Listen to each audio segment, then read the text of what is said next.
And hey, hello, I am back. It is Deborah E. Johnson, and I am talking about the books of the Bible. And the book I'm talking about today is the book of Nahum. Excited to talk about the book. It is a short book. It is a little bit sad, but I've got some references to make to another book. So let me go ahead and tell you. Nahum, of course, is written by the minor prophet, and his name is Nahum, and he's talking to the Ninevites again.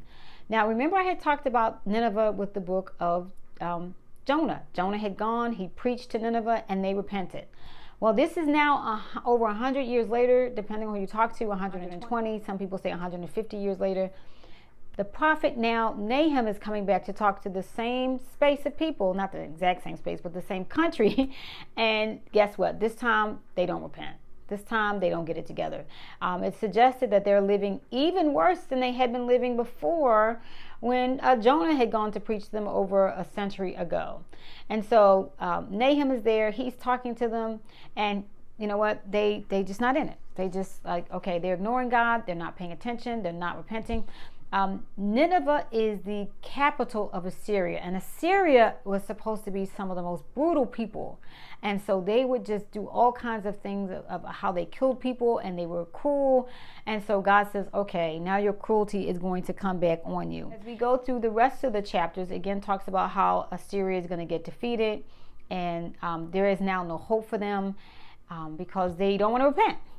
And so then by the time you get to the third chapter, and right at the end, it really gets sealed in where God says, through Nahum, he says that, you know what, people are going to see you and they're going to actually like shake their heads, and they're going to be like, you got what you deserved, because they'll remember how cruel you were to other people. So what is the goodness of God in this book?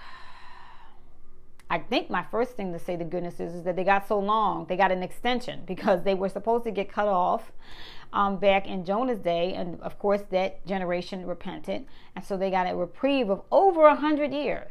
Over 100 years.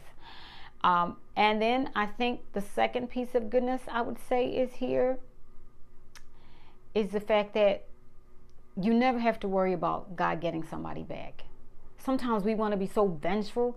Somebody done made us, they done did us dirty, they done us wrong, and we just want to go at it. We just want to, we got our dukes up, we got our mouth running. Depending on who you are, you got something to say. But this is a really good example of, you know what, God gets everybody. God doesn't miss anybody. So I'm going to say to you, my encouragement to you to see from the book of Nahum is that if somebody's bothering you, if somebody's messing with you, if somebody's not treating you right, don't worry, let it ride. God takes care of everyone. Everyone has to answer to the master. Everyone has to answer to the master. Don't forget that, okay? This is Deborah E. Johnson, and I'm saying thank you so much for being here with me as I do these books of the Bible. Please make sure that you check out the books I have. Did you know I was an author? Yes, I am. So I have 2 books.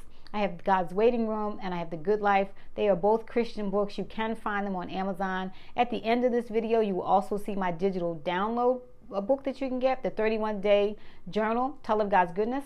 So please take advantage of those. I'd certainly appreciate it. And I will be talking to you very soon. Take care. Bye.